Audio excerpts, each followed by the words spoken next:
Welcome to the Peace and Possibilities podcast. This is Julie Bruns, and you are about to be inspired. I am so excited to share my conversations with amazing people from all walks of life who figured out how to be happy, peaceful, and content doing work they love and making the world a better place so that you can see what's possible for your life. I can't wait to hear what you think. Send me an email and let me know one thing you're taking away from this episode. And never forget, anything really is possible. So welcome, everyone. My guest this week is Hendricks. I'm really excited to have him here. I read his very, very awesome book called The Big Leap back in January. And I read a lot of books. So I'm one of those people that I didn't realize this till I wrote my own, that only 10% of people actually ever read the entire book. I don't know if you've heard that before. I'm one of them, literally from beginning to end. And I love it. I never loved reading growing up, but as an adult after college and not having to read anymore, I love reading. And that your book I read, I think I emailed you and I said I read it in one day, which I don't do very often. Even though I read every day, I rarely read something in one day just because other things grab my attention and I couldn't put your book down. The Big Leap is the name of it. I also will tell a funny quick story that my husband is not a big reader. He's an audiobook person. He doesn't enjoy it. His brain just with the words is not easy for him. And so I said, and I rarely make him read because I read all these great books and I tell him what I've learned. I'm like, you have to get the audio. I'm going to get the audiobook for you. I'm going to get you a library card and you're going to listen to the audiobook, please. And so he started listening to it. So it'll be fun to hear what he has to say when he's done. But I'm like, there's too many things to update him on because the book was so good. So welcome. Well, thank you so much. That's a wonderful introduction. And I'm so happy and grateful that The Big Leap has found its way to your heart and mind, as well as hopefully to your husbands. It's great to live in a big leap household, where everything is possible. And my wife and I, Katie, just celebrated our 40th wedding anniversary. And so we took our big leap 40 some years ago and in our relationship and just went to Maui and celebrated 40 years of good times and 10 books co-authored together. And we've been just having a time of our lives. Oh, that's awesome. I love hearing that. We're celebrating our 26th anniversary this year, but yeah, we do the math too. We met 31 years ago or something. I think it's my husband and I, but I love hearing about talking to happily married people too, because you don't run into as many of those as you get older. That's really true, especially in my part of the world out here in Southern California. Yeah. Yes. Thank you so much for being here. And I just had another thought that just left my mind, but I'll come back to it if I think of it. So let's just jump right in. So the weird thing about getting access to your book, not weird so much, but you know how you with energy, of course, like you're trying to learn something new or you're trying to manifest something or whatever. And I 3 people in 3 different parts of my life recommended your book to me that week.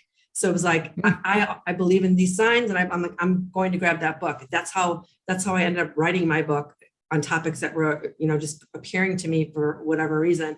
So it was just kind of funny that it's like these 3 random people who weren't connected at all were telling me to read your book. It's like, why does it just keep popping up? It's because I'm supposed to read it.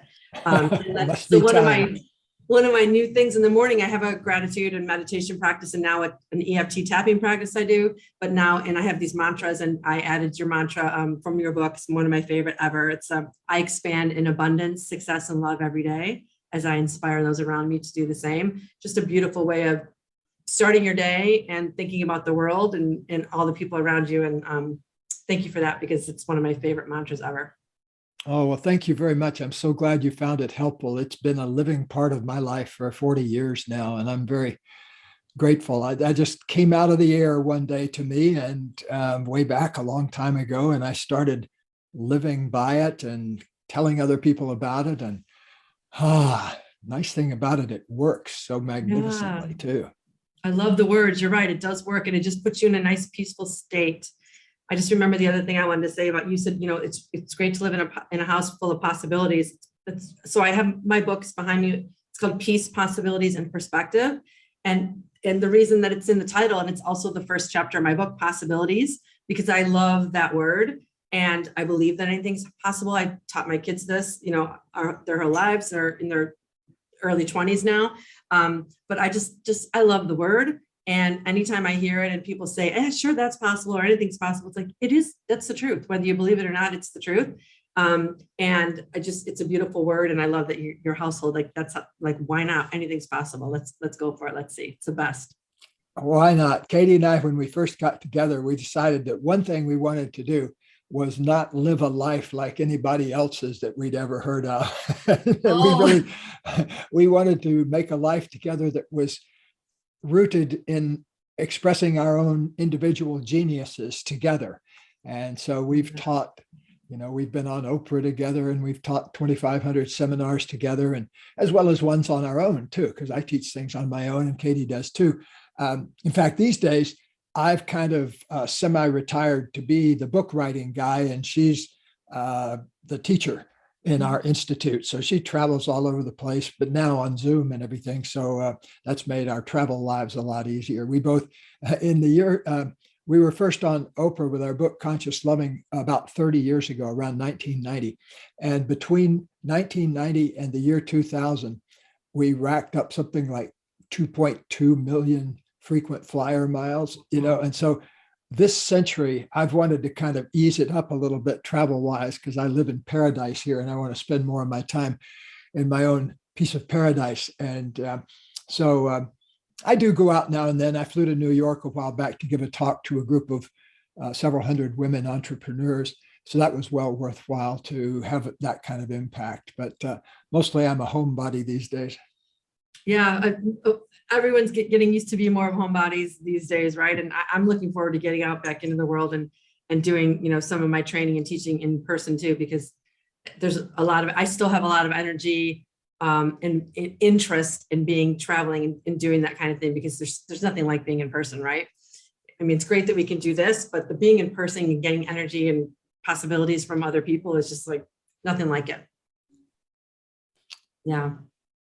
And I love that you said about what you said about your wife. You guys decided you're not going to live a life like anyone else. So that's also very, it's admirable and inspiring to think like, okay, yeah, it doesn't have to be like this person or this couple over here. Why not have what we want? And because anything's possible. Yeah, because we wanted to create a relationship where both of us told the truth all the time, didn't hide anything from anybody else. And also we wanted to create a relationship where we eliminated blame and criticism. So both of us took responsibility for stuff that came up rather than slinging blame back and forth, because both of us had relationships in the past where, there were secrets and not everything was shared, and people jockeyed for the victim position all the time. And we were both real tired of that. We met when we were in our early 30s. And so we'd both had a lot of those kind of relationships that we'd been disenchanted with in our teens and 20s. So by the time we got together, we had a really clear idea of what we wanted. Also, I had figured out that after 5,000 years of male heroes, we needed to have a different type of hero. And I wanted to create a relationship that was the hero, not one individual, not a man, not a woman, but it was the flow of connection. And that was key to us. And it still is. So to us, the number one barometer of how we are in our lives is the flow of loving connection between us, as well as inside ourselves too. But if that alters or varies in any way, we stop and figure out why and fix it on the spot, because we don't deal with any kind of tension in our relationship. It's brilliant. It's a great lesson for young people too, that are venturing off and trying to build a good, healthy, happy marriage. It's awesome advice. Okay, so let's start with, so I know a little bit about your background after reading your book. I know a lot about your background in that you were practicing coaching and therapy along your entire career, right? And then writing books with your wife and individually. How did you know when you were in high school and in college that this is what you wanted to do? And did you study that, or did you come upon this in a different way? Oh boy, did I come upon it in a different way. I came upon psychology and spirituality with a bang. Well, when I was a little kid, when I was born, there was something wrong with my thyroid gland and pituitary gland and everything. So I became the only fat person in a family where everybody else was skinny. And for some reason, eating the same food that they did, I got fat. And so I was taken around to different medical specialists, out of state even. I grew up in Florida, and I remember being taken to one up in Georgia to be examined. And they tried different things on me. Like one year they put me on amphetamines, and I was a bundle of joy that year, and I stayed up till all hours doing my homework and everything. But when the drugs, when I couldn't sleep any longer and they took me off the drugs, I crashed, like a yo-yo. And but I tried all sorts of different things, but I basically never got the weight thing handled until I was 24 years old. And I had a wake-up event of monumental proportions. I walked out of the house one day. I was in a relationship that was really toxic. I was a heavy smoker, Marlboros. I weighed more than 300 pounds. I'm about 180 pounds now. I'm a 6 foot tall, 180 athletic looking guy. But then I was a pear-shaped, unathletic looking guy. And so I walked out of the house after an argument, and I was trying to clear my head, and it had just snowed. I was up in New England at this particular time, teaching at a boarding school for delinquent boys. And I stepped on a place where there was ice covered with snow, and my feet shot out from under me. And I went whoop down on my back, and I hit my head, although I didn't knock myself out. But I now call it having an out of Hendricks experience, because I got knocked out of my normal perspective on myself and perception of myself. But what happened was, during that 2 minutes of being in some other state of consciousness, I saw, I could see down through all the levels of myself that I'd never seen before. I saw that underneath all the fat was a whole bunch of tense muscles. And why were the muscles all tense? It was because I was trying to hold back all the feelings that was at the next level down. I'd never, ever talked to anybody about things I felt sad about or scared about or angry about or anything. I mean, zero. That was off limits to me. And I didn't even realize until that moment what the cost of that was, that I was hiding all this stuff about myself that I needed to kind of out and get out into the world and breathe some air into it rather than keep it encapsulated. I could see how the fat was all related to things I was unwilling to feel inside. But then here's where the real magic happened. Actually, there were two big chunks of magic. As I was feeling all these feelings that I'd never felt before, I was feeling where I could feel anger in my body, up in my shoulders and my back, and I could feel sadness in my body, down in my chest and my up where you feel a lump in the throat. Mm-hmm. And I could feel the butterflies, the fear butterflies down on my belly. But underneath all of that, I could feel what I called pure consciousness. It was just this steady state of always on consciousness that we get free as our birthright of being human beings, and that it's always on and we don't have to do anything to earn it. Then that gets very much covered over by feelings we don't want to feel, and old glitches and traumas and things like that, so that I had completely not only lost touch with my feelings, I lost touch with the matrix of all my feelings, that pure consciousness place down there. But for about 2 minutes, I felt that. And it was like taking a warm shower after a 2-week hike in the mountains. It was like coming home to a place. And I really think my life changed in that moment. And then here's the other piece of magic.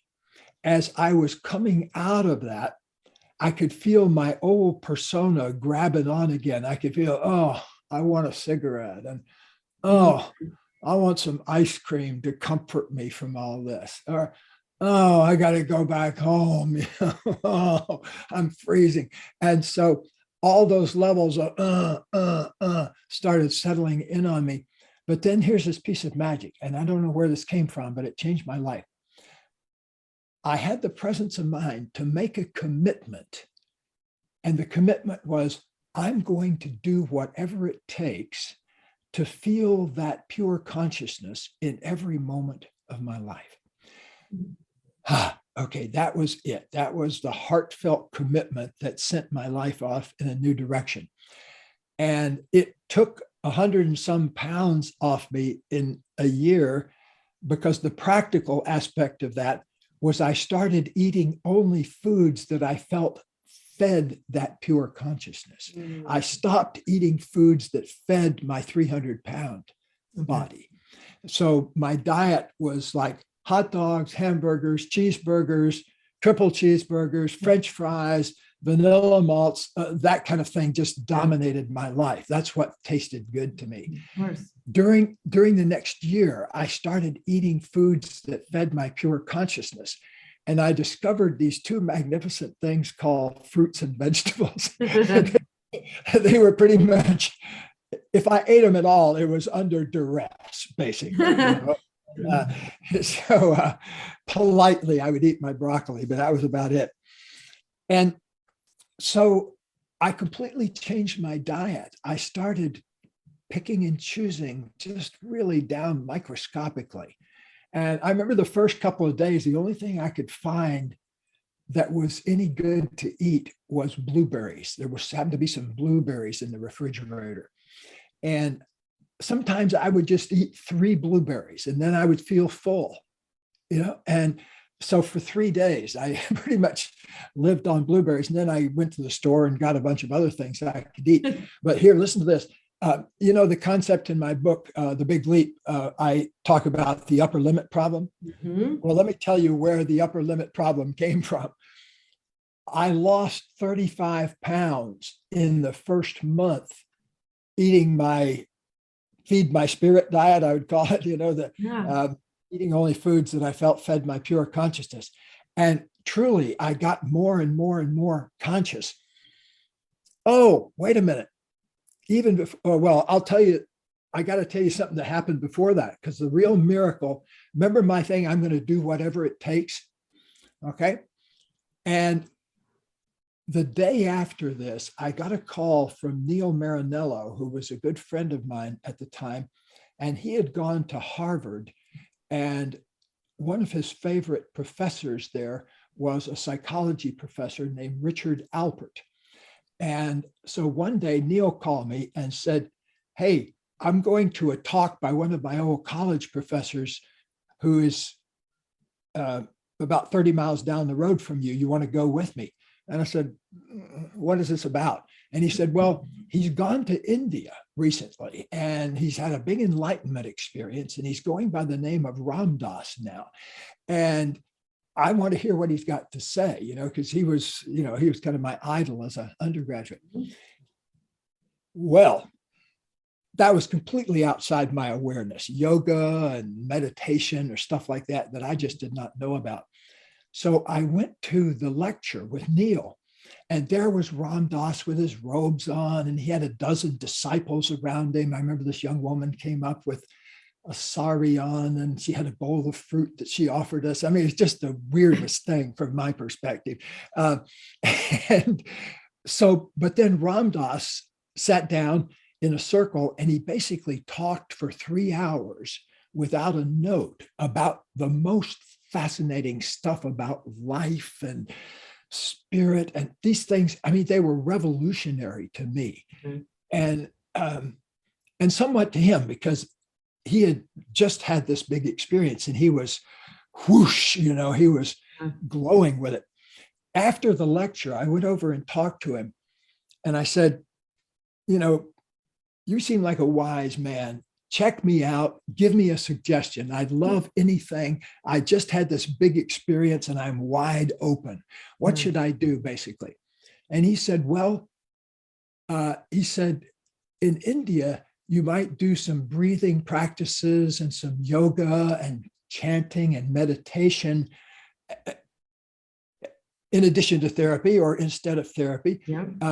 You would work directly on your body. And I remember asking him, where would I learn about something like that? Because I was wide open. I was ready. And he made this kind of flapping gesture with his hand. And he said, oh, don't worry, something will come to you. Okay. No, that was sufficiently mystical to, it pissed me off a little bit because I wanted an answer, you know. It'll just come to you. Oh, okay. Yeah. And so, but here's the thing. I went to the grocery store then, and I was checking out with my stuff, and there on a little kiosk at the checkout stand, it almost seemed like it jumped off the kiosk toward me. There was a book called Yoga, Youth, and Reincarnation by Jess Stern. I believe it's still available. Anyway, what was it? It was an entire book of breathing practices. There was a whole chapter, meditation practice, whole chapter, yoga postures, all these kind of things. And there was stuff in it that I didn't really get into, like reincarnation and things like that. I figure one life is just fine if you work it right. And so I don't put off anything to any upcoming lives of mine if I should have them. So I just took the book home. Oh, I'll tell you how long ago it was. At the time, paperbacks either cost 65 cents or 95 cents. Wow. Now they cost $6.99 or $8.99, you know, at the airport if you buy a mystery off the shelf. But this was one of the 95-cent ones, you know, the really high class ones. And at the time, that was a consideration for me because it was at a time when gas was 25 cents a gallon and that kind of thing. So $1 was a bigger deal than it is now. But anyway, I bought the book and I went home in the afternoon, and my then partner was out of town, and I just sat down around 3 o'clock in the afternoon and I started doing the activities, and I just went right through them. And by the time I got to the meditation chapter, it was about midnight.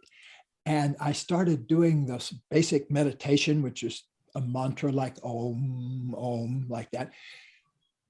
And after about 2 minutes, I went into that pure consciousness state, just slipped right into it without banging my body or my head on a frozen road. You know, it was just so easy to get to. That's what I tell my students now, is that the universe is very happy to teach you by tickling you with a feather. But if you don't pay attention, if we're not paying attention, it's also delighted to hit us over the head with a mallet. And I've had both kinds. You know, once you get open to life, to learning, you get more of those tickle feather learnings. But I sure had to have my share of mallet learnings too. But that was the actual genesis of my weight loss thing. Now, roll 1 month into it, I was so happy and high from having lost 35 pounds. Now, granted, on a 320-pound person, that's not like making me a ballerina or anything like that, you know, but that got me down into the 200s, you know, fantastic. And it's like that Jerry Seinfeld joke about friend sees a friend who was 800 pounds and he's just been on a diet and he only weighs 600 pounds. And he says, Charlie, you're a shadow of yourself. That's kind of how I felt. You know, I was down to 280 pounds or something like that, but I would continue to go on down and down into the hundreds. But at that time, I learned about the upper limit problem because I'd been on this pure spirit diet for a month or so. And I was down in Cambridge, Massachusetts, for the weekend, and I was walking up the street toward the Harvard Co-op, the bookstore there, and one of the great bookstores in the world. I've spent many, many, many hours of my life there. And I was walking past Brigham's Ice Cream. That's the name of the best ice cream shop in New England at the time. And I saw a family of 4 eating this gigantic banana split through the window. And like they say in the South, my grandma, she would say, I just lost my religion, and bought something that she shouldn't have bought. Mhm. That's the phrase down there. I lost my religion. Well, I lost my religion. And I went in and I ordered one of those for me, not for a family of four, and I sat down there and I went through that thing like a human buzzsaw and in about 20 minutes. And then for about 20 minutes after that, I felt I was in ecstasy while that sugar was pouring through my body. But then right after that, I was walking up another street in Cambridge, and it was like I got hit by somebody punching me in the belly with a stomach ache that was like nothing I'd ever had before. I actually doubled over in the street on the sidewalk. I was just kind of crouching, bending over, and people were saying, "Are you okay? Are you okay, sir?" And no, I was not okay. And it was this horrendous stomach ache when that ice cream and everything hit my pure body. And so that was how I learned about the upper limit problem for the first time. I realized, oh, I only have a limited tolerance for feeling good. When I hit my upper limit, I do something to mess up the feeling of flow inside myself or the feeling of flow in my relationships. And that was my first glimmer of insight that led later on to writing The Big Leap, because The Big Leap is really about two big concepts. It's about the upper limit problem and how to spot those and how to move through those. And it's also about the genius zone, this territory that I mapped out, that's where we're functioning optimally, where we're really doing what we most love to do and doing it in a way that makes a contribution to other people. Yeah, that's so cool that you had that glimmer of, lots of experiences and glimmer, and then eventually said, okay, like this is something, and then I noticed something else. What's triggering this? Why aren't I able to enjoy this thing? I'm feeling so good now, and then I go and do this thing that's going to make me feel like crap. Why am I doing it? Upper limit problem. I love that. I love the concept of the upper limit problem. Did you know then, after you read that book and you started the spiritual practice and getting healthier and everything, were you like, I really am digging this psychology stuff and I want to learn more about it? Or were you doing that work then? Okay. Oh, yeah. Well, as it happened, this was another great blessing of that time. The school for delinquent boys that I taught at was only about 20 or 25 minutes from the University of New Hampshire, which had a master's degree program in counseling. And this friend of mine that took me to the Ram Dass thing, Neil Marinello, he was in that program. But I was an English major, when I was in college, and I was obsessed. I wanted to write the great American novel, which I never got around to, by the way. I got seduced by self-help books and psychology. You did something better. Yeah, when I was 65, I decided to take a year off from writing psychology and spirituality books and write a mystery novel. And then I found out I could do both. So for the last 10 years, I've gone back and forth between writing a mystery novel, writing a self-help book. And I've now published 9 mystery novels.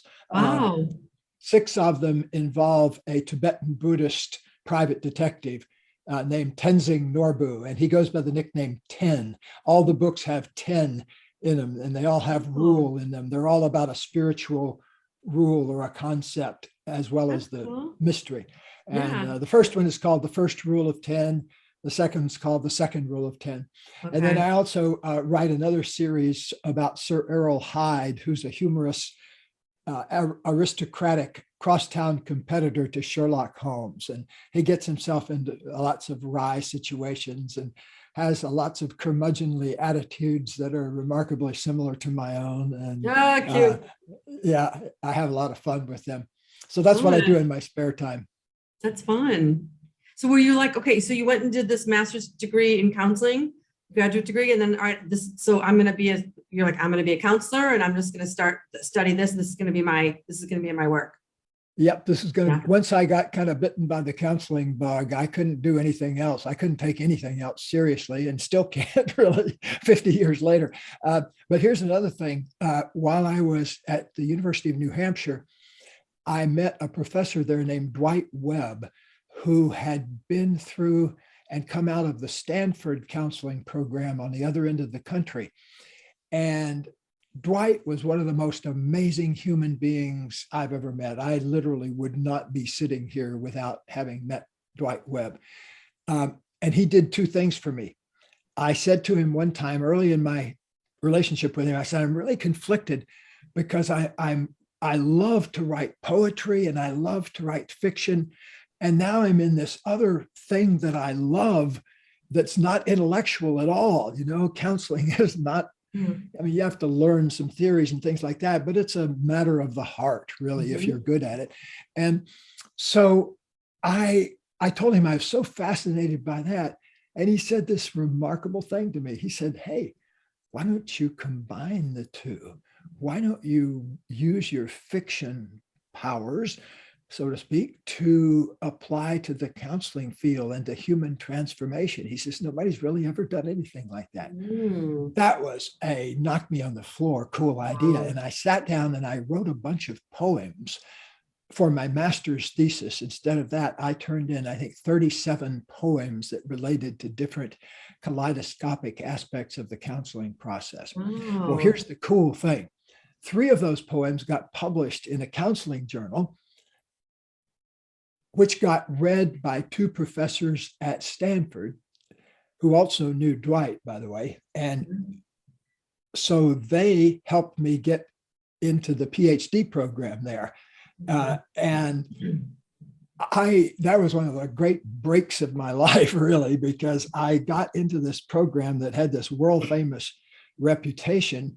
And it also got me out to California, where I had some affinity and some roots and things like that, but I'd never lived out here. And so that was a huge thing for me to get rerouted up in Northern California. I live down 90 minutes north of LA now, but in those days I lived in Palo Alto up north. Wow, that's so cool. I love that. I love that you have had a person in your life that said, like, gave you this idea, like you said, that knocked you off your feet, kind of, you could do this. I love hearing that, because number one, it's so helpful, especially to young people. When I want to do this, but I can't, like, I'm an artist, I'll never make any money. Who says that? Exactly. In fact, I've had that conversation. My daughter's an artist, and early in her life, she would make, $2,500 here, and then 6 months would go by and she would make $182 here. And but we had this, heart-to-heart conversation about the possibility of not being a starving artist, but being a thriving artist. And it goes against a lot of the mythology that's built up around art, Yeah, for sure. I that's why I just so admire, I have a master's in teaching, but I so admire the teachers that say the thing that the kid needs to hear. They have a gift for it. My dad was a teacher too. It's like, instead of the, well, that's never going to happen, or how's that going to be? No one else has ever done that before. It's like, oh my God, that's the wrong thing to be saying. If you're in teaching, you shame on you. You shouldn't even be a teacher if this is how you think, So I love hearing stories, people that my 4th grade teacher just came to mind. She had this thing she would do if you were having a hard time. She would say in this really certain voice that always brings me to tears today, she would say, "You can do it." It was like she had this great confidence in me that I didn't have myself, like, you can do it. Yeah, you need to hear it. You need to hear from someone older that believes in you, and that you can say, okay, like, you don't know. Yeah, it's so important. All right, so you have this career in counseling, and then you're writing books, and along the way, you and your wife are speaking, and all of this. This has been your entire career now. When people ask you for advice on figuring out what they're supposed to be doing, like you were doing with Dwayne Webb, I'm conflicted. I'm really going for this. What do you tell them? Do you tell them what Dwayne Webb told you, like combine your 2 things, or what advice do you give to people when they're asking you about their career, meaningful work? And well, one of my main pieces of advice, which is woven through The Big Leap and The Genius Zone, the new book, The Genius Zone, is the idea of finding things that light you up in 2 dimensions. One dimension is it something you love doing, that you would do even if you weren't getting paid for it, if you found some other way to get money coming in. So does it have heart? That's a big, big, big thing. Now you may be in a part in your life where you can't, like you got to work that barista $12 job or that job in the gas station. Like for me, I started my senior year in high school. I worked for $1 an hour in the local Gulf station. That was, and it wasn't anything that I loved to do, but it was the only place I could make $1 an hour.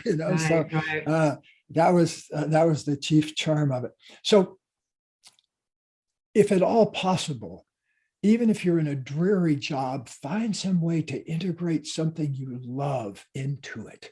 So, but as quickly as possible, find a pursuit or an occupation that's based on something you love to do. The second dimension that I think really is important to light up is, does it make some kind of a contribution to making life better or lives better? Does it make some kind of a practical contribution to other people's lives? And the reason I say that is because I've been around now 77 years, and what I have found is the happiest people on our planet are people that are doing something they love to do that also makes a genuine contribution to other people's lives. And I'm blessed to know jillions of those kind of people, and I really respect them. It takes a lot of work to get there, a lot of dedicated focus to get there, but it's a beautiful thing. Like I first started thinking about these ideas in 1980 or so, the ones that are in the Big Leap, about the upper limit problem and the genius zone. And at the time, I calculated I was only spending about 10% of my own time in my genius zone. So, there's an old Turkish saying that says, if a bald man finds a cure, first he will surely use it on himself. Well, I needed to fix my own problems with my zone of genius. And so I started focusing. I was a university professor at the time.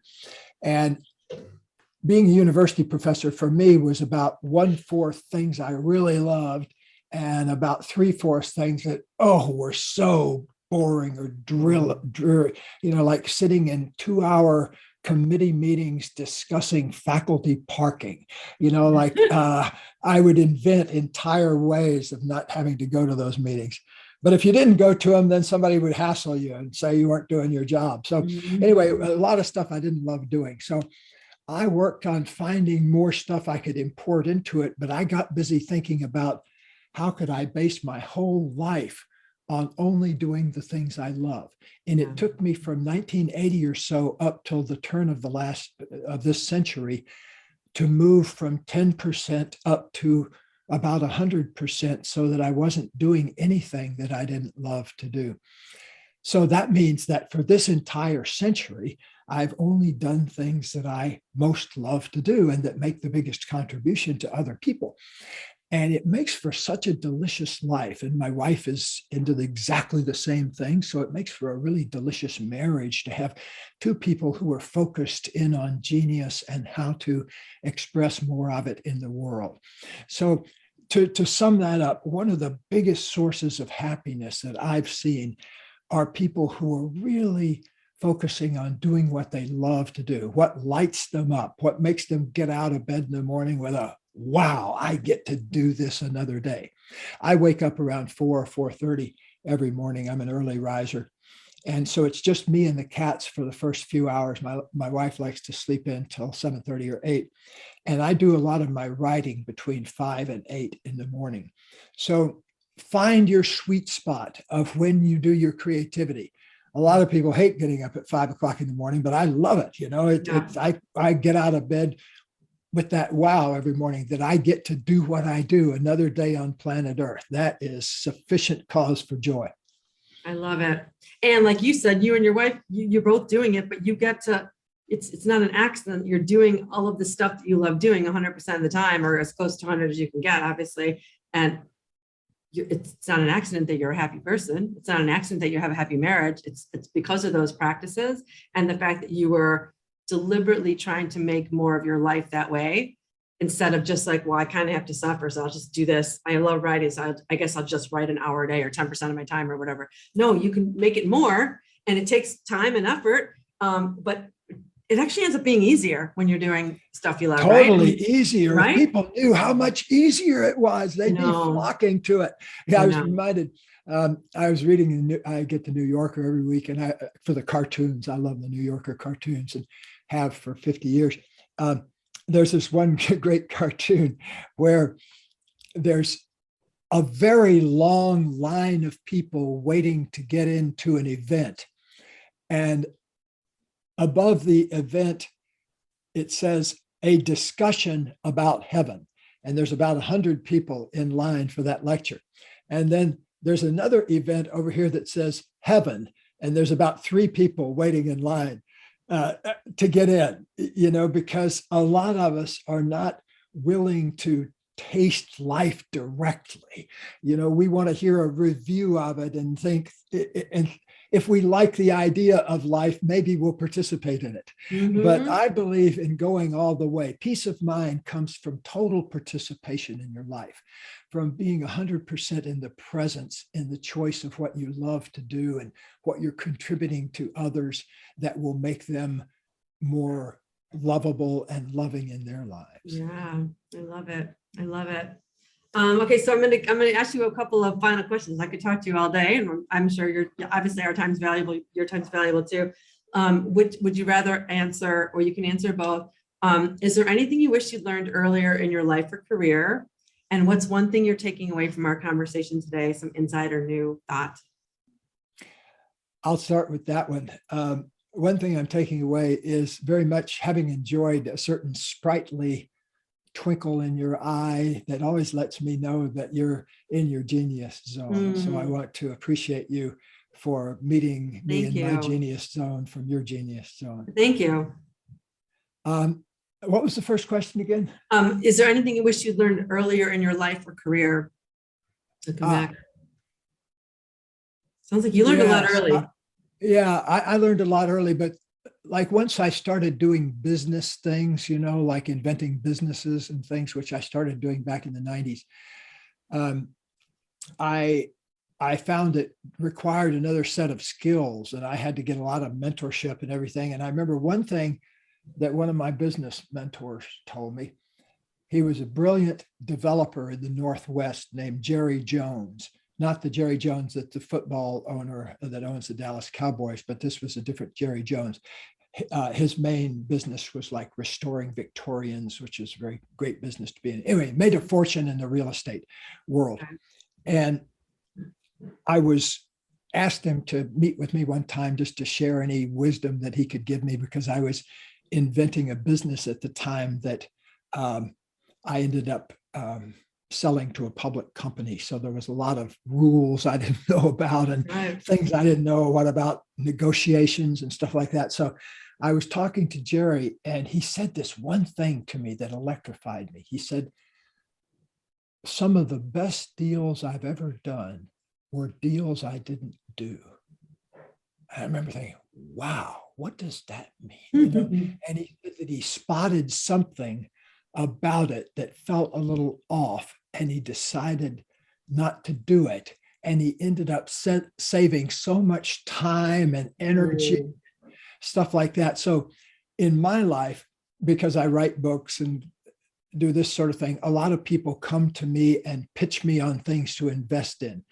And some of them are really great ideas and that kind of thing.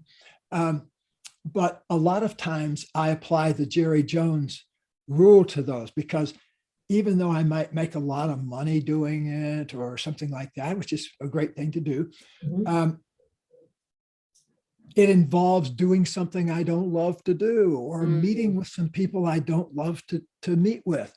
And I've made mistakes earlier in my career by going ahead and doing it for the money, because I was at a time when I was trying to buy a house or something like that. And boy, have I learned that one, I just don't do that anymore. I don't do stuff for money that doesn't have the right kind of vibrational tone to it. So as soon as possible, folks, tune up that vibrational part, because it will, if you can learn to tell what we call a whole body yes from a whole body no, it's really a useful thing in life. I love that. I love that. It's a great way to end it. A whole body yes. Is it a whole body yes? I'm trying to teach my kids the whole, like, trusting your gut and your intuition, and that you're smarter than you realize. And I've always had the practice when I talk to them and they'd ask questions like, well, what do you think? Because instead of just saying, like, you're not always going to have someone else to go to, but you really do have so much knowledge and wisdom in, even when you're 18, more than you realize. I'm not saying they know it all. God forbid, a teenager doesn't really know that much. But the whole thing about what's right for you, or an inkling you get about a person, or I don't have a good feeling about that teacher, or there's something they said that's, whatever it is. It's like, there's a reason those things are coming up. Trust them, ask more questions, figure out what it's meaning to you, why it's happening this way. Because there is so much more value in going for the things that are a whole body yes, than saying, I'll just do it and then I'll make a lot of money. And then, okay, so you're going to feel like crap, and you're going to be regretful, and you're going to have experiences with people that don't light you up and elevate you, all this, so you can just have a little bit more money. Is it worth it? You got to weigh those pros and cons, but most of the time it's probably not going to be. I love that. Well, also I've had, where I live, I end up working with a lot of folks that are in the music business or movie business or television, that kind of thing. And I've worked with some people that have gone to real extremes in, like, having everything, like 3 different estates in different countries and things like that. And I can really tell you that more stuff doesn't make you more happy and serene because, I've had more than one person say, I thought having the 80-acre ecological reserve in Costa Rica was going to make me so happy, but the 2 happiest days of my life were the day I got it and the day I unloaded it on the other poor sucker, And so, we have to be aware at all times of, if you're going to expand out of love. That's the grounding force in the world, I think. Expand out of love. Well, thank you so much for agreeing to talk with me. It's been a pleasure. It's been more fun than I thought it was going to be. I love meeting new people and hearing about how they discovered doing what they love, which is what this podcast is all about, so people can see it's possible. And I love that you discovered it so early too, because a lot of people I talked to, it took them decades to discover it, or they really knew it and then they ignored it for decades, and they could have been happy so much sooner. So thank you so much for being an example for all of us. I really appreciate it. And your beautiful writing. My pleasure. So people want to find out about all the books you have. I know The Big Leap obviously is everywhere, and some of the other books you mentioned, but do you have a website, or you just go on Amazon or wherever books are sold and buy? Yeah, you can also, if you go to our main website, hendricks.com, HENDRICKS.com, it's kind of a jumping off place to all the other things that we do. And of course, the books are all available everywhere. So enjoy that. I'm just finished writing my memoir. And in fact, I just this morning got an email from the editor that said that she just finished the edit. Oh my gosh. So when will it be published, released? I hope sometime this year. Okay. Yeah. Where are we? We're March. Yeah. I don't ever like to rush anything. So I'm just going to kind of breathe. And I would guess, though, in the fall. It'd be awesome. I can't wait to read it. Yeah, it's a big lesson I learned from my publisher with my book. I wanted to get it out by a certain time because I promised myself I'd have it written and done when I was 50. And I was turning 51. And I said, I want it to be done the year I turn. At least I was still 50 this year. And he said, Julie, if we could rush it, but what's the cost of rushing it? It's going to be, your first book. And then the best advice was like, well, in 5 years, your book will be 4 years old, not 5 years old. Like, let's not rush it. It's going to go into the new year, and that's okay. And here's why. And I was like, all right, you're right. It's like, it's all about timing, and it wasn't the right timing, and it worked out. It worked out well. So it's great advice. Don't rush it. Always good. Well, thank you so much. Again, it's been a pleasure. It's been a highlight. I've been doing this for a long time, a couple of years now, these podcasts, and every week I do one. So I've done over 110 now. And you're definitely one of my favorites. So thank you so much for agreeing to do this. And it's been such a pleasure. Thank you, Julie. Blessings to you. All right. Blessings to you too. Say hi to your lovely wife, who I don't know. Have her on sometime. She's amazing. Awesome. Thank you. Take care. Bye. Thanks for listening. I hope you loved this episode. Don't forget to like us, subscribe, review, and share it. I hope you were truly inspired. And for a little more inspiration, don't forget to pick up my book, Peace, Possibilities, and Perspective: 8 Secrets to Serenity and Satisfaction in Your Life and Career. I can't wait to get you loving your life.